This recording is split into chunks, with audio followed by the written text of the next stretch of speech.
Assalamualaikum warahmatullahi wabarakatuh. Perkenalkan, nama saya Saskia Deuranisa dari kelas A11 kelompok 1. Saya akan membacakan rangkuman mengenai modul 2 pada agenda 1.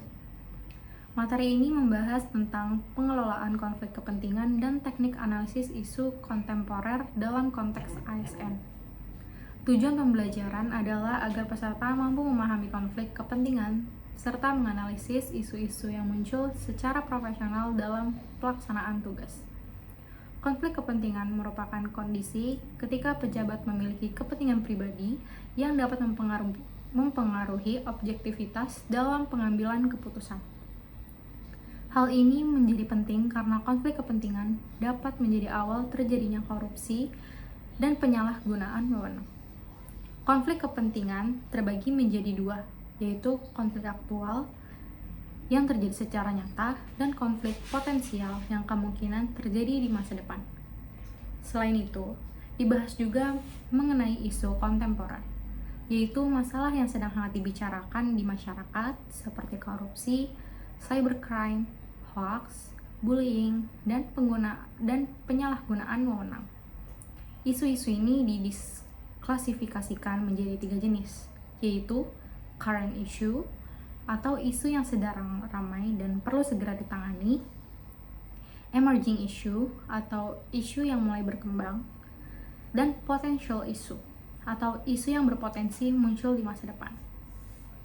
Untuk menganalisis isu, digunakan teknik issue scanning, yaitu dengan mengumpulkan beberapa informasi dari berbagai sumber seperti media, data, dan pendapat ahli. Selanjutnya digunakan proses penyaringan isu, yaitu menggunakan kriteria APKL, yaitu aktual, kelayakan, problematik, dan kelayakan. Selain itu juga dapat menggunakan metode USG atau urgency, seriousness, dan growth untuk menentukan tingkat prioritas suatu isu. Dalam proses analisis lebih lanjut, terdapat beberapa metode yang dapat digunakan, seperti fishbone diagram untuk mencari akar penyebab masalah, SWOT analysis untuk melihat kekuatan, kelemahan, peluang, dan ancaman, serta metode McNamara untuk menentukan alternatif solusi terbaik.